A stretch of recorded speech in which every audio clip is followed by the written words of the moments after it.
Boa noite. 26/2/2023. Exatamente de 2003 para cá fazem 20 anos. As pessoas esquecem o governo Lula, o começo do governo Lula e o que Lula está pretendendo agora. Eu quero lembrar que em 2003 eu escrevi um artigo que está nesse site aqui, ó, professor Sérgio Borja, artigos da URGS, sergioborja.com.br. A pessoa vai ali, vai achar Sérgio Borja, tem início, artigos, livros sobre artigos da UFRGS. Eu ainda estava na ativa, na Universidade Federal do Rio Grande do Sul. Aí isso aqui rola, né? E nós temos um artigo em 2003. Vamos ter um artigo de 2003 que é exatamente quando o Lula entrou. Então o que o Lula fez com o Fernando, como é que se chama o assessor do Lula lá? O José Dirceu, o famoso José Dirceu, né? O que eles fizeram? Vocês vão se lembrar. Famoso cavalo de pau. O que Fernando Henrique tinha feito? Quase sempre em troca de governo, eles afrouxam. O Banco Central não era autônomo. Não era autônomo.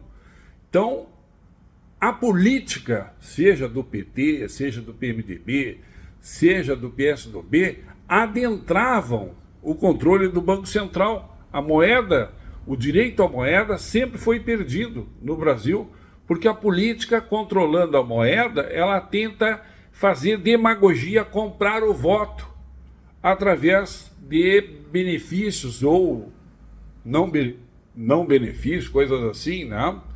Então o que o Lula fez em 2003, assessorado pelo José Dirceu? Você se lembra? O chamado cavalo de pau. O Fernando Henrique, quando chegou às eleições, ele imprimiu moeda, fez uma expansão do meio circulante de mais de 100%. Isso está monitorado, está constante no artigo, consta no artigo de 2003, o choque anti-inflacionário, né, constam esses dados, né? O Fernando Henrique expandiu o meio circulante em mais de 100%, mais bolsa isso, bolsa aquilo. É a mesma coisa que sofreu o Bolsonaro, né? Não porque quisesse, mas por causa da pandemia. Houve também uma emissão monetária semelhante à do Fernando Henrique. E por causa das eleições, certamente também, né, vai constar isso no Banco Central, além da emissão, bolsa isso, bolsa aquilo, né, que tanto a esquerda como a direita utilizam a mesma coisa tentando comprar o voto dos oprimidos ou dos excluídos, né, que é o povo trabalhador. Então o que acontece? Naquela época, o José Dirceu, assessorando Lula, pensou, sabe, nesse tal de cavalo de pau, que é um choque anafilático na economia.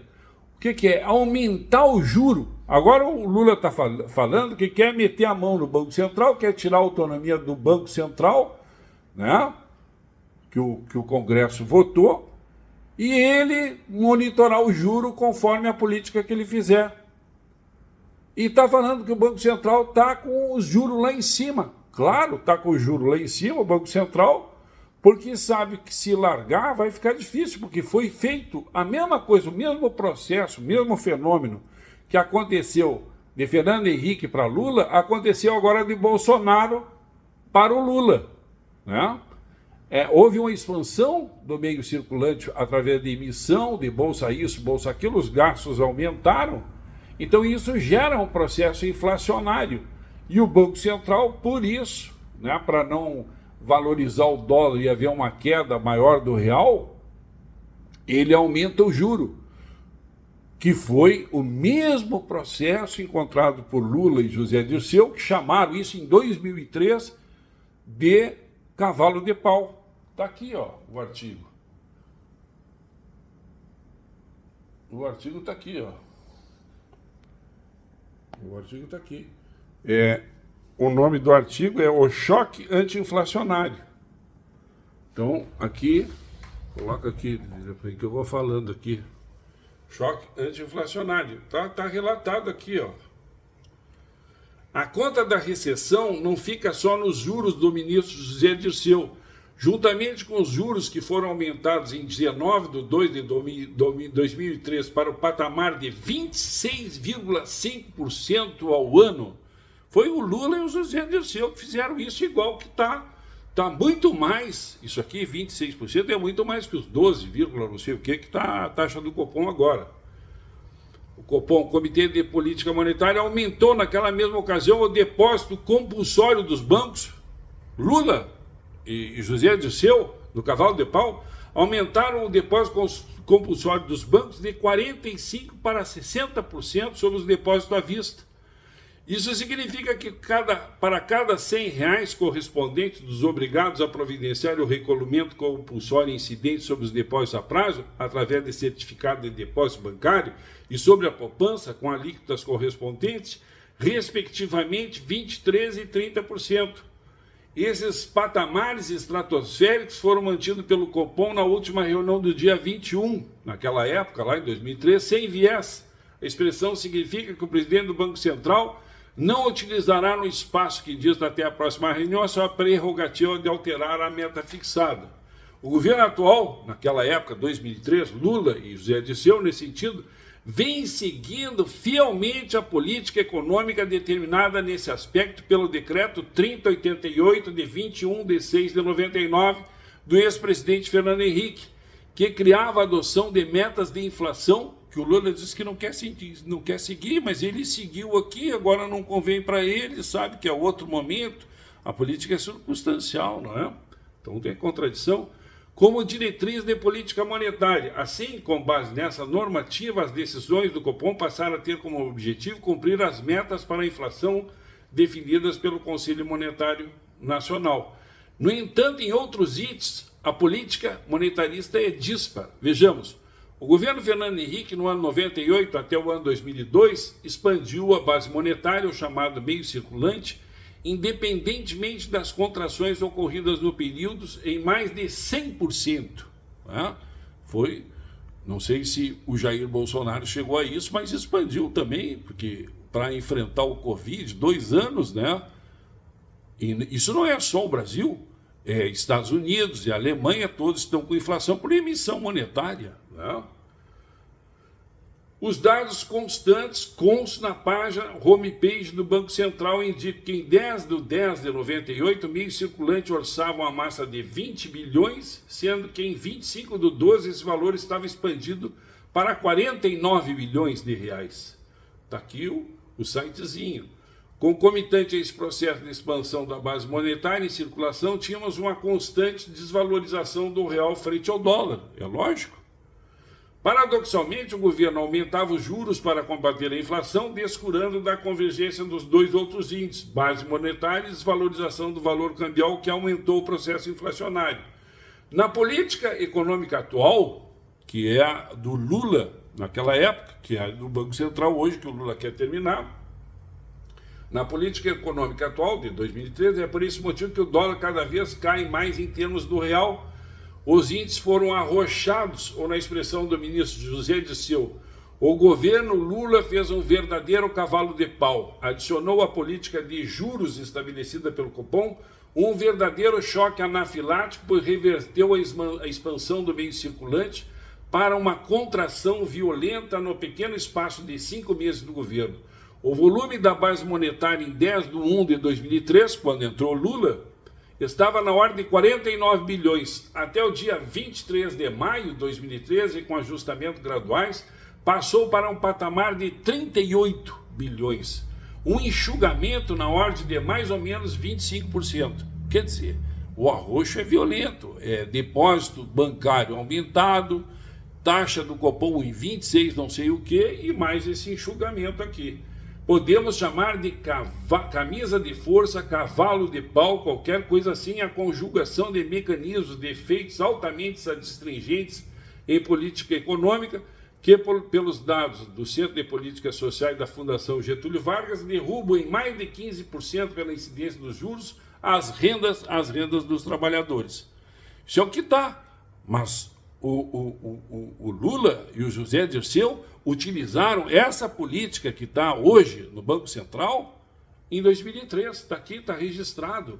Artigos da URGS, do professor Sérgio Borja, né?